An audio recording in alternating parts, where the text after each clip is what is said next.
उत्तर प्रदेश में आप अनुमान करिए 2012 से लेकर के 2017 के बीच में 900 से अधिक दंगे हुए थे। अनुमान कर लीजिए, कोई सिटी ऐसी नहीं थी जहां कर्फ्यू का दौर उस सिटी के अंदर न गुजरी हो। कोई उद्यमी, कोई चिकित्सक, कोई व्यापारी ऐसा नहीं रहा होगा जिसने गुंडा टैक्स न दिया हो। इस दौर में अराजकता चरम पर थी। यहां का युवा पलायन करता था। सरकार के पास कोई पॉलिसी नहीं थी। परिणाम क्या था? जब सुरक्षा नहीं होगी, जो पहले से उद्यम थे वह भी यहां से प्लान कर रहे थे। जैसे तैसे वे भागने के लिए मजबूर थे।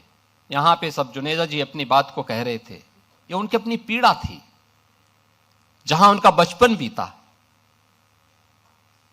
उस धरती को छोड़ना उनके लिए अत्यंत कठिन रहा होगा, लेकिन उनकी मजबूरी थी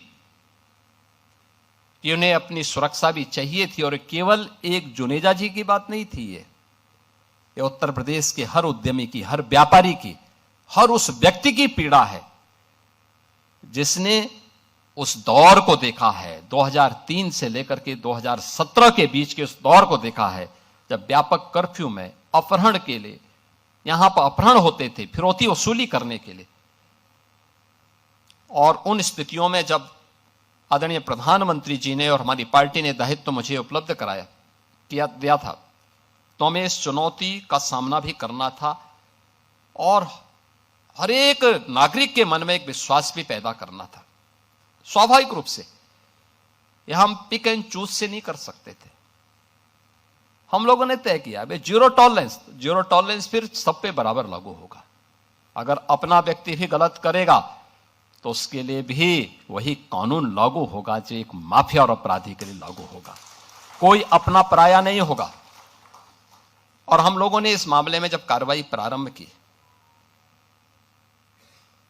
प्रयास तो किया कि कानून के दायरे में रह करके करें, लेकिन बहुत बार होता है, आप भी इस बात को समझते होंगे, भाई अगर सामने वाला व्यक्ति कानून से भयभीत नहीं है तो फिर उसको कानून के दायरे में ला करके कानून की भाषा समझाना तो फिर तात्कालिक परिस्थिति हो जाती है। बहुत बार लोग टिप्पणी करते हैं कि पुलिस ने गोली क्यों मार दी। अगर पुलिस गोली ना मारी तो क्या पुलिस गोली खाए? ये दोनों काम एक साथ नहीं चल सकते। अगर उस अपराधी को गोली चलाने की स्वतंत्रता है तो पुलिस के पास भी हमने इसलिए पिस्तौल दी है कि वह भी उसके सामने उसका मुकाबला करे। उसका प्रशिक्षण इसी बात को लेकर के हो रखा है और उसको जिस भाषा में समझे उस भाषा में उसको समझाने का काम करे। और उस भाषा में जब समझाया गया, आपने देखा होगा पिछले 9 वर्ष में बड़े बड़े पर्व और त्योहार हो रहे हैं, सारे सकुशल संपन्न हो रहे हैं।